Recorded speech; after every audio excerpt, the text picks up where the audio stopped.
All right, thank you guys. Welcome to Rush Hour Africa. Today is another episode. Thank you to everybody that's been supporting Rush Hour. You can continue to like us on Facebook, on Twitter. We still have a TikTok page, and you can watch our videos on YouTube. I have my brother David here with me, and we have a special guest in our midst tonight. But first of all, my brother David, how's it going tonight? God willing, I'm doing well. All right, we thank God. I have a special guest in our midst. This is a brother who's in the community, does a lot of work in the community. He's here tonight to tell us about an event they have coming up. And I'm very interested in, getting to know more about this event because that's something that, Russia Africa, if you guys know the history, we've, been in the community. We've done a lot of things in the community. Some of these things were, very active and in support and being present in some of these things out here in the Phoenix community. So first of all, welcome to my brother. His name is Cheeseburger.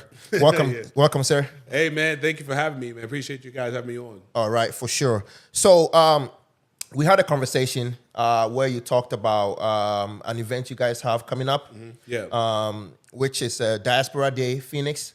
Yes. And when we heard that, we were very excited. We're like, okay, I remember a couple years back, they had a similar event out here in Phoenix. We were there. We represented live. We still have videos to show for it. It was a lot of people, and we were very disappointed that it never continued. And that's the issue with sustainability of some of the community issues. So we want to find out why Diaspora Day Phoenix in 2025.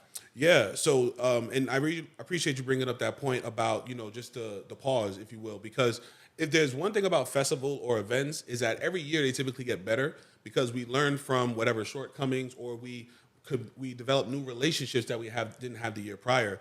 Now, I couldn't speak exactly for previously, but one of the most challenging things when you're someone who organizes things is having capacity for not only the organization and the event, but yourself. Right. And I think sometimes, especially with COVID happened, the world stopped for a moment, and it was difficult to plan events because how we spent time around each other changed. Right. And so people tried to adapt to that. And again, now we're past that, and now we're saying, okay, we're in a space now where we can actually connect and bring people together. But the biggest difference now is, again, I go back to the relationships, right? Right. Part of it is that I myself am actually a radio personality on Power 98 on the weekends. Okay. Been blessed to be able to do it, but the bigger blessing has been the number of brothers and sisters that I've been able to connect with within the diaspora, not just with Black Americans, Caribbean Americans, Africans from the continent, and the list goes on. But in those relationships, when I'm on a major platform, I'm able to speak to something that we all can relate to. I'm able to speak to something that can bring us all together because who wouldn't want to go to a festival where it's a collection of all of us, Okay. right? Like, I like to think of it as, just because someone is of an African-American background don't mean they can enjoy some jollof. Right. And let me say this, a lot of people who love Afro music definitely can listen to some Future and some 2 Chainz from time to time as well. too. Uh-huh. So there's a lot of layers to it, and I think and this is why we're putting the event together, is because of course we're stronger together than separate, but we all have so many commonalities and things that are layered. That's because we really are one and the same. I like to say we are just all expressive of that in different ways. So Diaspora Day is a way for us to bring together the different aspects of the culture and showcase that to people so we can all have a place to relate to and grow and connect with and feel important about ourselves despite all the things going on in the world. Okay, good. One thing that I really liked about Diaspora Day was that, like you said, to bring different cultures, because I went to that event. I saw a lot of Africans. Most of the vendors, were Africans and some and a lot of African Americans as well. Mm-hmm. And they were, the discussions, doing things together, and I used to think, before there was this bridge or gap between Africans or even Africans in the diaspora and African Americans. We've done programs about that. I remember when I started school here in the community college, we used to do programs because we had the organization where we brought this historian, Rashidi Ronoko, to give a speech and stuff like that. All of that was in an attempt to bridge the gap between African Americans and Africans. But I think over the years, even after COVID, I think we've gotten more closer and closer. Yeah. We've gotten more closer and closer. The bridge is like, I think I can tell you why we've gotten closer, right? Two things. So also being that I'm Haitian American myself. Both my parents from Haiti. They met in New York. Okay. And something I experienced, which some people can relate to, is there was a time when people made fun of you for being Haitian, right? Right. Like, they would say all these like stereotypical things like, "Oh, y'all eat cats" and this and that, right? And I vividly remember that. But when I was a kid, it was one of those things where something my dad helped me realize. He said, those are just stereotypes, but that's because people don't know who they really are. Right. Like when you think about the culture of Haiti, when you think about the first independent black country in the Western Hemisphere, and it just wasn't about gaining liberation, but it was also about inspiring others black cultures. So I say all that to say, there's anyone who gave me any kind of negativities, I didn't own those things because I knew who I am and what my culture is. Fast forward, I think what's happened is African Americans have now embrace their Africanness because they realize the beauty of it. Right. Because here's what happens: being just an African American in America, that title comes with a lot. That comes with police brutality. That comes with all these heavy things. There are, of course, dope things about being a black person in America. However, I think what a lot of black folk are doing is they're distancing themselves from that definition. Okay. I think they're distancing themselves from that definition, and what they're doing is they're gravitating to an aspect of the culture, even if they're not 100% sure if it's normally theirs. Like people who want to go back to Ghana, right? Right. Or people who want to go to Senegal, even if they don't know if they have lineage there from a blood standpoint or whatnot, but the welcomingness, the fact of, oh, wait, I can be around people like me where I'm not looked at as a criminal or what may have you. And I think a lot of black folk are finding comfort in that. So that's why now you see that bridge is starting to stay connected, because we're not only that realizing that we prefer identifying with who we naturally are when it comes to being that of the diaspora, but we also are connecting on similarities.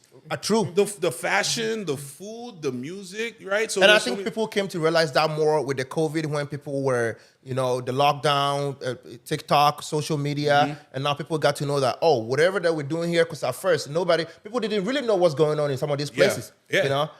They think that some of these in Africa, people are living on trees and stuff like that. Right. Yeah. But when COVID happened and now people are on social media, there's the music, Afrobeat, and also just undoing a lot of the ignorance that a lot of African Americans. We got to be real. We got to take ownership of it that it was ignorant, because like the whole huts and this and that, because that's just co-signing the narrative of, this is what we want you to think. But what people are really afraid of are people like ourselves being comfortable with who we are. Right. Because then we make decisions that benefit us. Now, even though at the end of the day, black folk, we love people. We don't have no problem with nobody. Yeah. But the idea of black people coming together in any capacity, people are terrified of. Right. Because there's this thing of like, well, what can they do? Because we've been able to do so much of this, even though all the separations, we've been able to achieve a lot. So when we come together, it's a stronger power. Right. For sure. Yeah. It's a stronger power. We're learning, and we learn from each other.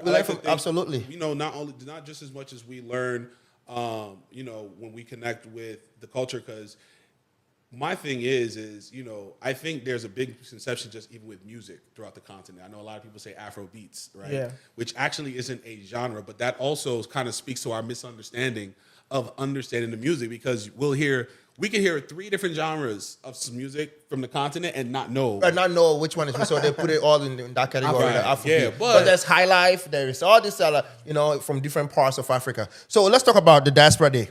Tell us some of the things you guys have put in place, especially for that day, because when people are coming out, we know Phoenix. I think Phoenix, in the past, people were not, as far as coming out for events, it was not really a thing. But I think people are starting to come out more. Yeah. People are starting to come out more, and when they come out, they want to have fun. They want to see some activities. They want to see that, is this something that because usually people will come there in the morning, they have to stay for hours and hours. Right. So you have to have things going on to keep them there and entertain them, so they're going to have fun. So tell us some of the things you guys are putting in place. Yeah, so right now, what we're doing is we're building an itinerary of different activities and things that people can do to interact with each other, right? So one thing in particular I could speak to, we have vendors, of course. There's going to be all kind of different foods there, but a lot of the times people don't realize how much they have in common just by foods, right? So we're going to have some demonstrations just with some of the vendors. We're going to be on stage. They'll actually be preparing some of their dishes, or they're going to prepare it at their tent. We're still trying to work out the logistics for that as well. But then there's also storytelling components, right? So there's different fiction and folklore that we have not only within the culture, but that relates to Black American culture, where you're talking about certain stories in a way where I think it's family friendly, right? Because, and I say family friendly because you have kids that are trying to learn something, right? And then so are adults. So the storytelling is going to be like the side to cater to kids from like an entertainment standpoint, but then we also have storytelling of like some of the historical aspects that certain achievements and things like that have been made, not only through diaspora in the Americas, but in the Caribbeans as well, and throughout the continent as well, or even just in other places where most people might not be familiar. Like there's a large Black population in Brazil. Right.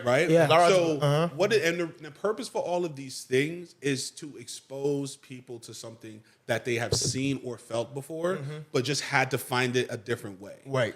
So a lot of the times, people can say that, why do I cook food a certain type of way? Well, I mean, you like spicy food, like in the Caribbean, we use ginger for lemon. We do ginger for everything. We put ginger in tea. We put it with ginger juice, pineapple ginger juice. But then that's also like a popular thing, like throughout parts of West Africa. Africa, right? So and then what happens is people go, wait, I didn't realize there was that connection. Exactly. That's just one part of it, right? Or even if people think about twerking or something like that. I mean, look, everybody likes to twerk a little bit, but twerking, that's just in the later half of the century. Yeah. Where it really originated. No, if you go to Tanzania, it's a big, dance. It's a type of dance for the right over there in Tanzania, which is not even for young people. Right. Elderly women, and they dance, in front of the kings, and it's like I've seen them on TikTok. Yeah. It's a very popular dance. And then you have the Caribbean, where when it comes to Caribbean music, bossa nova wine, and it's just like, how are all of us doing these different things? So what happens is that one person could be doing something in a space, or a person can have an interest or a hobby, but then not realize where that interest or hobby came from. Something else we're going to be doing is that we compiled a list of all of the countries throughout the continent of Africa, and we also compiled a list of some of the some fun facts information. So that's just going to be information that we're also going to communicate throughout the day. So that's going to be something where I'm going to be on the microphone, and I'll be sharing different historical facts about different countries. And also, I think just give people a perspective that, undoing the thought process that we don't have a relationship, because people are going to make that discernment for themselves. So as far as the things to do there, again, we're going to have some of those exhibitions there. We're going to have some musical performances, of course. Okay. We're going to have some spoken word people performing as well. And right now we're still accepting vendors as well. So if you know any vendors who want to showcase something, please tell them to visit diasporadayphx.com. Hit us up, because we're always looking to find more avenues of the culture to help show visibility to, whether it's, Arizona Informant is a Black newspaper. Right. That's one of the oldest here in the state. There's 90.7 KRDP. They're a Black-owned radio station, right? They're growing up. And just, again, gathering all of us so we can, continue to make better relationships with each other. Okay. So as Black people, who is invited to that event? Is it just for Black people? I'm glad you asked that question. So here's the answer to that. It's open to, number one, everyone within the diaspora, right? And number two, anyone who wants to develop a healthy connection with the diaspora. Okay. And the reason why I say anyone who wants to have a healthy connection, because of course there are people who are curious, and there's people who are uninformed, right? My thing is that if there's a certain yearning or call of action for them to want to come by and visit, then we want to be able to have something that we can share for them to get something under that they don't have to go ignorant off of, right? Okay. Like, we don't want people to just be like, oh, okay, well, we're only going to have certain people here. It's, number one, a place for all of us to gather and relate. So that's the number one thing. But number two is we request that anyone who may not affiliate with the diaspora respect that this is a space for us to be our most honest selves, right? And that's got to be able to be laugh without people looking at us strange, and just even to walk into a space where it's just a sea of melanin, you know what I'm saying? And to feel like, okay, I can take that iron cape off. So It's as much as it is important for us, it's also for anyone who wants to have healthy relationships with it. This is how we are when we are comfortable. This is who we are naturally. Right. And this is how you could possibly make a decision about, all right, how you should move forward with us. Hopefully it's the right decision, which, just being cool and respecting people's cultures and boundaries. Absolutely. And I say cultures and boundaries because people talk about Dubai all the time. But there are certain rules and how you have to dress and things like that. Dubai, So what? You didn't know that. You're not from there. You got to still respect people's culture. Yeah, you gotta respect people's culture. You have any question? I think the black community, the black leaders, before in the fight for freedom, you have George Padmore, W.E. Du Bois, Kwame Nkrumah, Martin. All these people collaborated in some type of way. Yeah.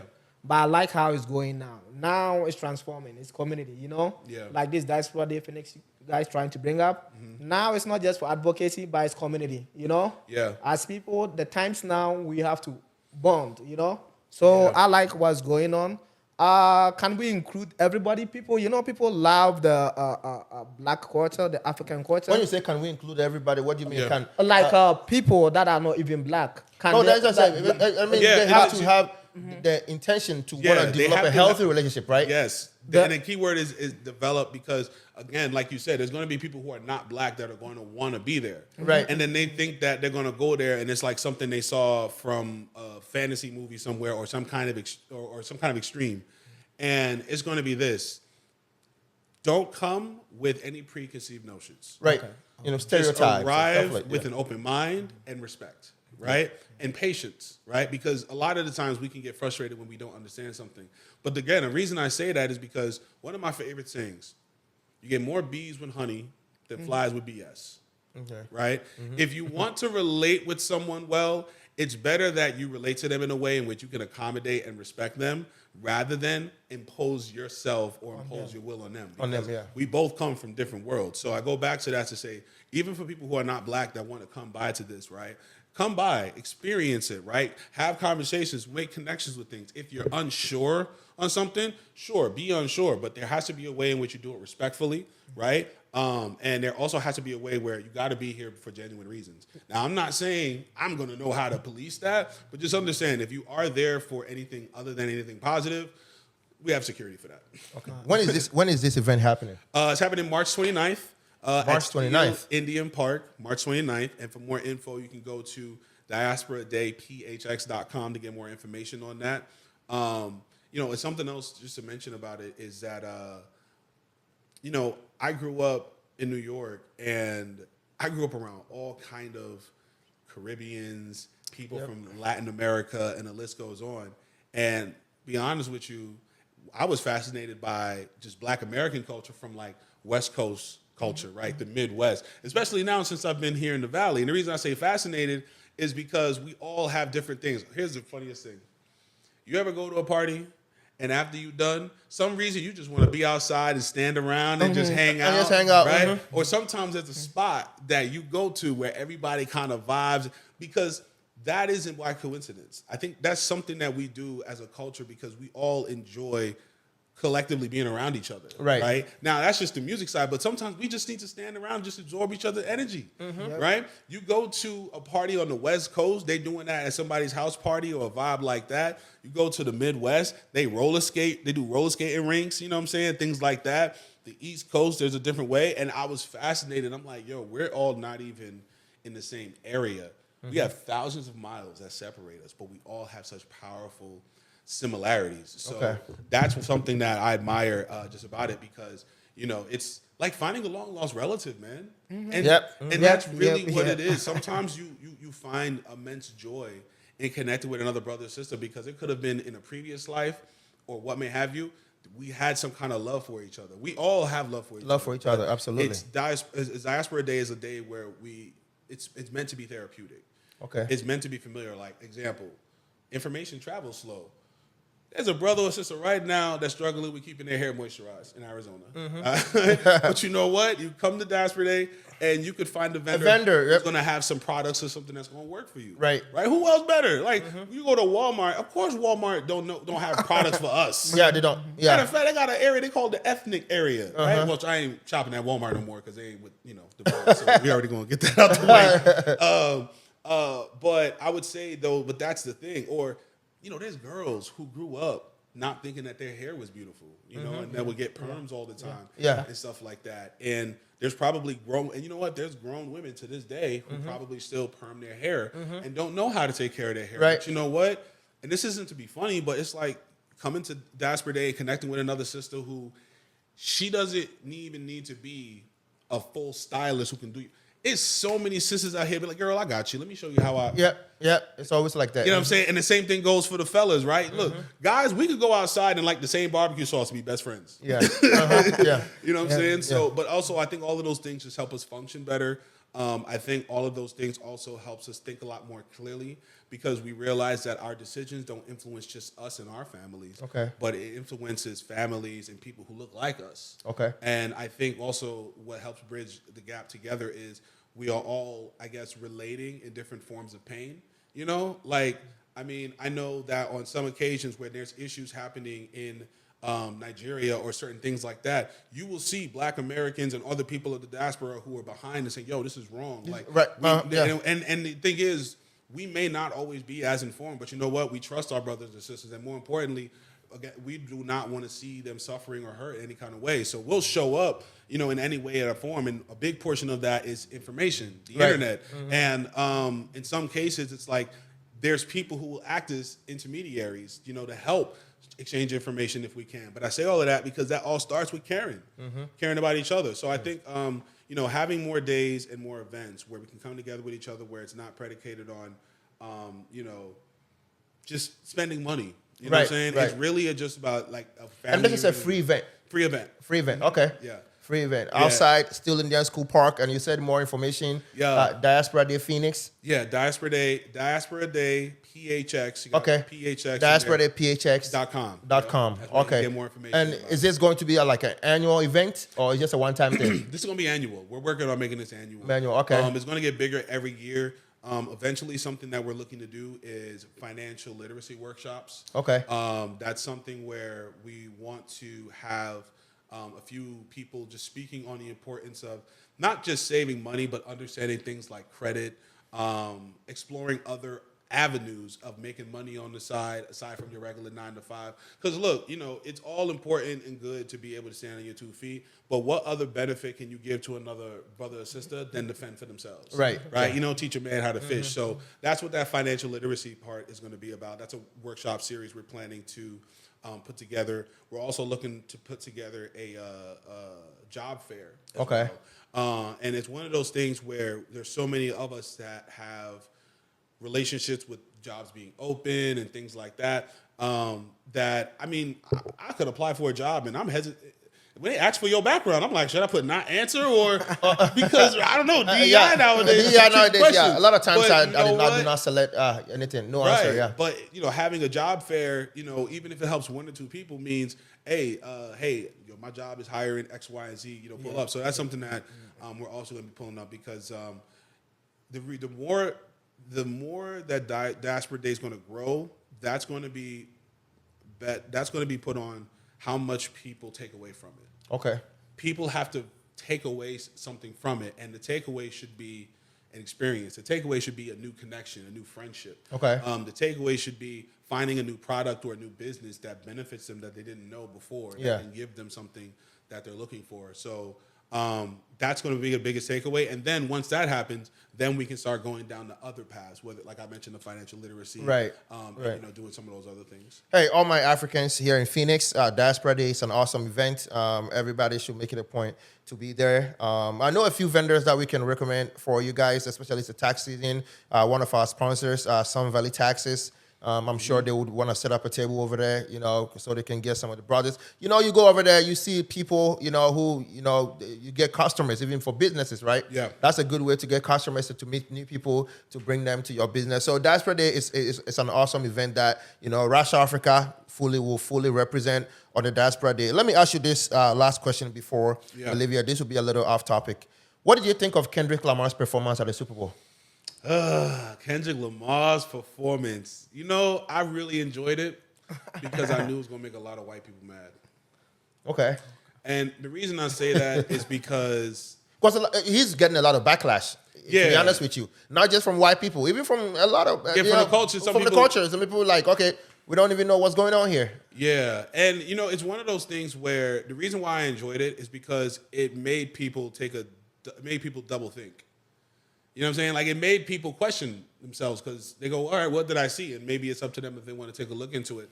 But I mean, for the people who did understand the message, it comes down. That's where the confusion is, though. Right. Where some people are like, okay, why do we gotta think so hard to understand what kind of message? So now people are like, okay, Kendrick Lamar fans and people who just want to be Drake haters are trying to put meanings and things into whatever they were saying to make everybody else look dumb, right? So that it makes them look smart. That okay, hey, this colors that they represent this and this represent that, this represent that. But people who watching the Super Bowl, they're trying to have fun. Yeah, that's right. People are drinking beer, Yeah. and having fun watching. I think music is a form of craft poetry. art, So yeah. people are gonna have time to criticize, appreciate. We're talking about this. Maybe this is part of the motive, the strategy. We're sitting here talking about him. If Wait, you want but to say everything straight, what's we just one end the thing- show. One thing that So I listen to Charlemagne the God. I like to listen to him a lot. Who says that? Okay, this is Super Bowl. It's a performance by Kendrick Lamar, right? In the last year they had was it Rihanna? Yeah, Rihanna, I think it Rihanna. was. Yeah. Before that, you had Dr. Dre and those think so, guys yeah, 50 perform, Cent or something like that, right? yeah. You had Usher come and do his thing as well at some point. But when they perform, they make it about themselves. But why does Kendrick Lamar has to do things? got That brings you. Drake in the picture, and Drake is still being talked about. So something that people underestimate is that people forget that Jay-Z has a very unique relationship with the NFL when it comes to like their social assets and social justice initiatives, right? Some people are just think of it as just a fancy way for Jay-Z to make money off the NFL. But like you were saying before, hip hop is an art form. And guess what? One thing black people love, we love being petty. So my thing is, and I say that because here's the thing, there's never a good time to hear a message about change. If we are going to wait for people to be ready for something, they're never going to be ready. never gonna be so ready. what it comes down to is taking initiative, right? This country was built off of that.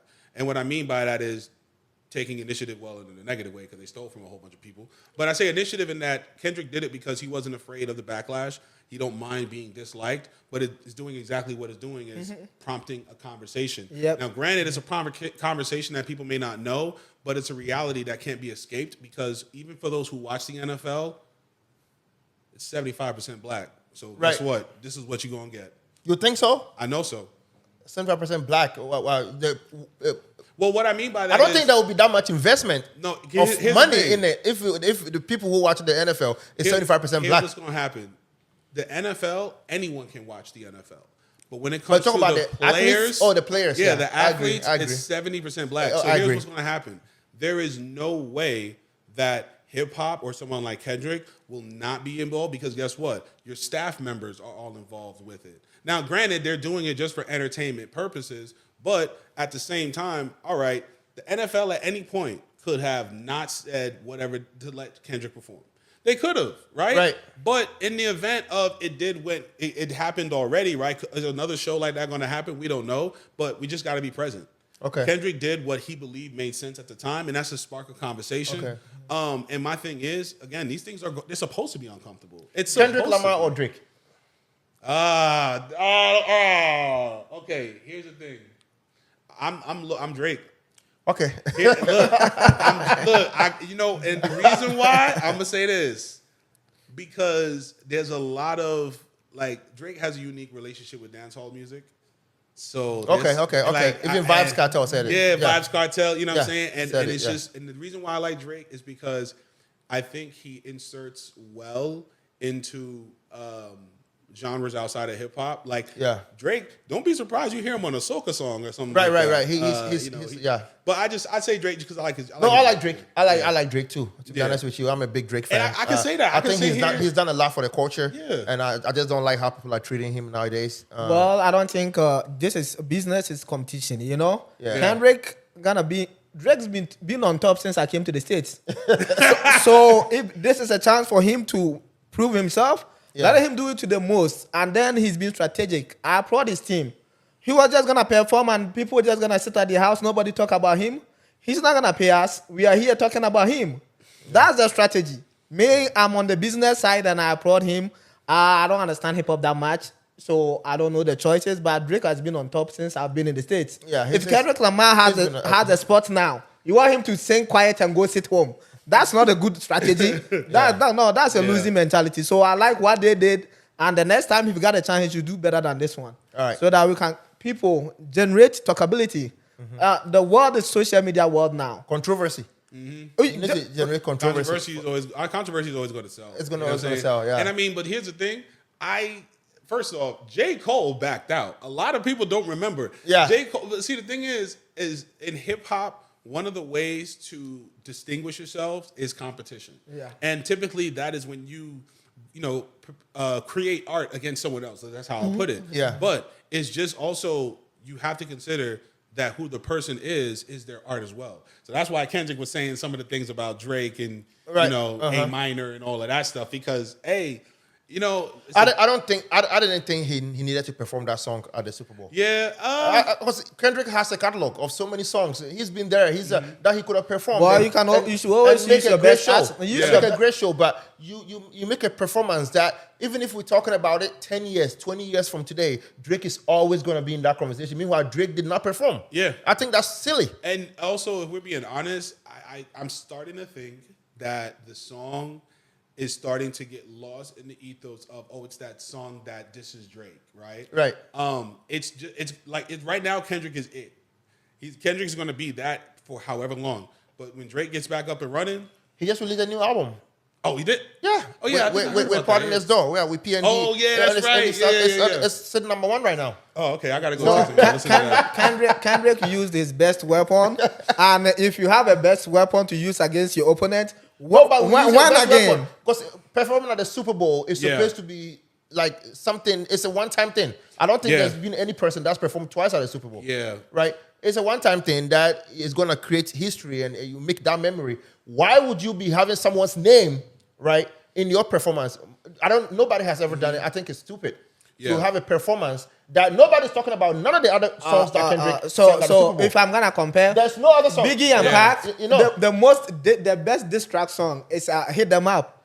Pac talked about Biggie in that track. Until today, we talk about that. No, but that's a diss song. So Kendrick, if he had left it at that as a song, people would still talk about it. But to go perform at the Super Bowl, right, when Dr. Dre... You think if Tupac had a chance to perform at Super Bowl, he wasn't going to do it? He wasn't. When Dr. Dre and Eminem and 50 Cent and Snoop Dogg, people kept talking about the guys who came to perform, right, and how the performance was legit. Everybody talked about it. Yeah. But when you go have a performance at the Super Bowl, in my opinion, right, and none of the other songs that you sang, Caesar came. I think Caesar did wonderful, but nobody's even talking about them.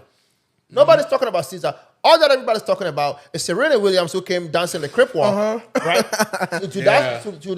They're not like us. And Kendrick Lamar performing that song, everything he did for that song, which is a Drake. So Drake is still a winner. Yeah. That's what I'm thinking. Like, I'll put it like this, too. Something that's very unique about American culture is that conflict and competition is at many levels of American culture. Yeah. And what I mean by that is it's like that's why I said we love doing petty stuff. Yeah. And what I mean by petty, it's like we love, whatever opportunity we can to get up over someone. For some reason, we're going to take up on that. Yeah. And I can't explain the science to it, but I think of it like, well, with the Super Bowl performance, they don't get paid for that, right? That's what they do for self-promotion. And the thing about hip-hop in general is that hip-hop was a genre that started where people were telling stories about their environment. And the stories would sometimes evict whether it was conflict or challenges or things going on. So that's where the chip on the shoulder mentality from hip hop comes. So the thing is, when it comes to hip hop, leading with the difficult things, talking about the difficult things, talking about things that are uncomfortable is in its fabric. It's in its nature. Right. So what happens is that by default, hip hop is always going to be controversial. Hip hop was meant to be controversial because it was, again, black folk talking about police doing crazy stuff in the neighborhood and drugs and all kind of things and how people don't care about our issues and whatnot. But I say that because it's going to make somebody uncomfortable or make someone feel a type of way, but they're going to be entertained. Yeah. Right. And I think I think if Kendrick had not performed that song, Yeah. people would have called it boring.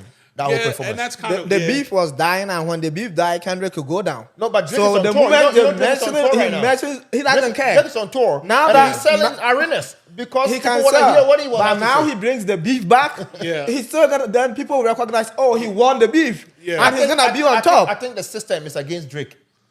The system, right? Is, Well, I think, Drake said Kendrick opened his mouth. They're gonna give him somebody give him more Grammys. He had that song, a diss song, and they gave him how many Grammys for that song? Like 4 or 5 Grammys. I think the system is against Drake, but Drake is always gonna stand tall. Well, I think he's a very talented guy. I think that's the reason we having Diaspora Day Phoenix. You know. Yeah. I think in me, I don't understand hip hop that much, but I think because Drake is light skinned, most black folk go for other darker rappers. Yeah. That's what I think. Yeah. But I think Drake is good because I can understand him. People just hate Drake because Yeah, he's but light-skinned. Kendrick, Or they don't consider him as part of the culture.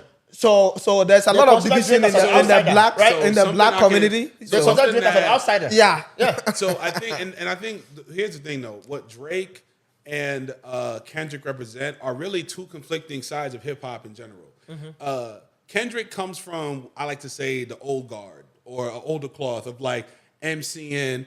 I mean, he's not to say he's a battle rapper, but storytelling and talking about issues, right? Kendrick, he talks about all kind of things that black people can relate to. Drake doesn't. And I'm not just, it's not to get on Drake because Drake has his lane. But what it is that Drake comes off as a culture vulture because he taps into the culture when it's cool and when it's sexy. So you think Drake is an But outsider? some people Outsider who don't. But came some into hip-hop. people question his authenticity because they're questioning, okay, well, what body of work do you have that shows that you actually are serving folk or speaking on something that people can relate to? I think because it's not as hardcore as Kendrick is. Yeah. Because you can go to Pimp a Butterfly all day with Kendrick and know he care about black people. Right.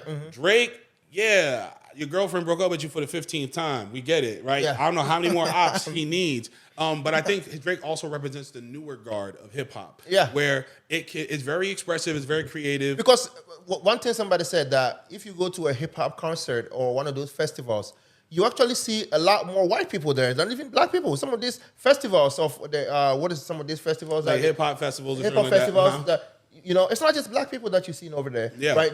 All this like, you know, mixed race people who they like to listen to Drake. You can't force them to listen to get streets or hood life, whatever, something they never experienced. They may like people talk about it. Yeah, but and that's why I think that we're at odds because my thing is that the beef is just, again, it's about, you know, that more grittier style of hip hop versus this newer version of hip hop and the two at it. But the other part of it, I think, is also challenging the man that Drake is because it's not just saying who you are as hip hop, but you're in hip hop and you're doing some pretty questionable things, i.e., Diddy and all that other stuff.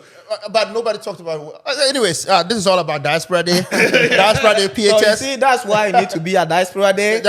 We need to break the so gap. we can have this kind of conversations, you know, get to connect with each other. Yeah. This brother, we just met him, but it feels like, you know, we're cousins already. Yeah. We met each other. You know what I'm saying? He's from Haiti, so, you know. Yeah. Ghana, that's just, some tribe eat cats too, so. Hey, man, look, just give me a plate of food. We have voodoo, so we do too. Yeah, So those things that I come to America, they say a stereotype, then I'm like, oh, they're saying it about these people, but that's what my people do. You so know, why is it a stereotype here? So to tell you about that real quick too, in particular with voodoo, is that so what I find interesting is that there's a lot of apprehension to it for different reasons, right? But really, it's a means for black folk to relate with the ancestors. right. I don't get too much into what a person should believe or not, but it is hard for me to continue to believe in something that agreed in the persecution of black folk when it comes to Christianity. God is God, God is love.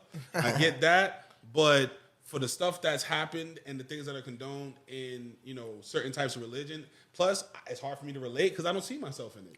Right. In voodoo, I do. In Palo Mayombe, I do. Right. In Santeria, I do. And these are things that I find comfort and empowerment in. And, you know, it's funny because some people want to be black, but they don't want to be black. Because Black, yeah. it's like, oh, well, I don't want this piece or that piece. I'm like, look, Haiti defeated a world power in the 1800s with machetes, guerrilla warfare tactics, and all of the kind of resources that they came up on their own. If that type of blood is in my veins, and that's what they did at that time, Yeah. then whatever it is that I was believed in at that Yeah, time, you embrace it. embrace it, Yeah. right? I But agree again, with but of course, apply it to a modern world. Right. But yeah, man. And the thing is, you know, you have to love yourself. You have to love the culture. You have to be unapologetically that. Yeah. You know, be that. And if somebody questions it, don't take it upon yourself to have to explain to them. But if they want to know, then you can confirm that first. Confirm that, but yeah. don't. But there's people out here who just want to waste your time and start a conversation for no reason. I don't. For me, I don't know, because if that's what I am, Yeah. you can make me feel bad. So I'm not gonna Yeah. even respond to you because that's what I am. I'm not. I can't change it. You know, and so I don't have time to. If you question who I am, my personality, everything I believe in, it's fine. Yep. I'm not gonna have time. Yeah, to you can explain. question because my skin is clearer than yours anyway. Like you know what I'm saying? Like you're worried about the wrong thing. It's like yeah. So being yourself and doing something that gives you a connection to people like you is very important. We all have to have that. Yeah. All right, Diaspora Day Phoenix. You can go to the website. What's the date again? diasporadayphx.com. Yep. Right, diasporadayphx.com, and it's on March 29th at Indian School Park. Yep. Right, on March 29th. What time is it starting? We're gonna start at it starts early today at 10 a.m. But At we're 10 gonna be a.m. having stuff going on Yeah, throughout and the entire weather day. is still good out here in Phoenix, so that's actually a very good time. March 29th is a Saturday. You know, make it a point to be there. All my Phoenix people who keep saying that Phoenix is boring, there's nothing going on here. Well, we got something happening. You know, be out there. You know, connect with your people.